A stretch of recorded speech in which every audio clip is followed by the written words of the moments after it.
An important question that I'd like to address briefly in our Minute Fact Talk today concerns all of us, and that is, what are the doctrines of demons? What are the doctrines of demons? One of the official documents distributed to the Nazi guards overseeing the death camps of World War II included these words: "The camp's law is that those going to their deaths should be deceived until the end." And that is exactly what Satan and his demons want to do with you spiritually. They want to deceive people until the end. And their main method of deception is to disseminate false doctrine, false Christian teaching. In 1 Timothy 4:1, it says of this, there, the Spirit clearly says that in the latter times, some will abandon the faith and follow deceiving spirits and things taught by who? Demons. Such teachings come through hypocritical lies whose consciences have been seared as with a hot iron. The devil is a mastermind of a campaign of mass deception in our world today. He knows that mankind could be defined as a religious being, and that people will always bow their knee to something.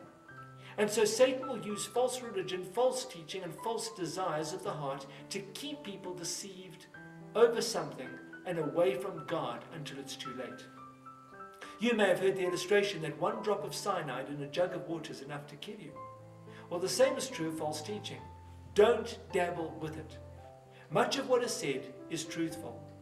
And yet one drop of serious error is enough to start leading you astray. Instead, know this: deceitful spirits are instruments Satan uses to generate these false teachings. I came across a statement the other day. It says this: the more truth an error contains, the more dangerous it is.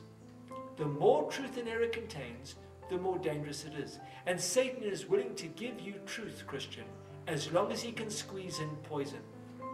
One commentator makes this statement. He says, false teaching will never enter your church with the name Church of Satan printed all over it.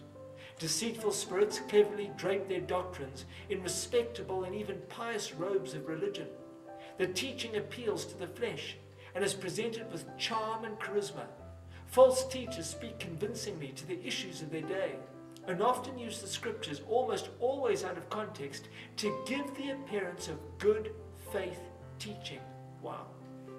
Another commentator makes the statement, quote, he says, demons worm these teachings into false religions, cults, pulpits, denominations, and seminary classrooms.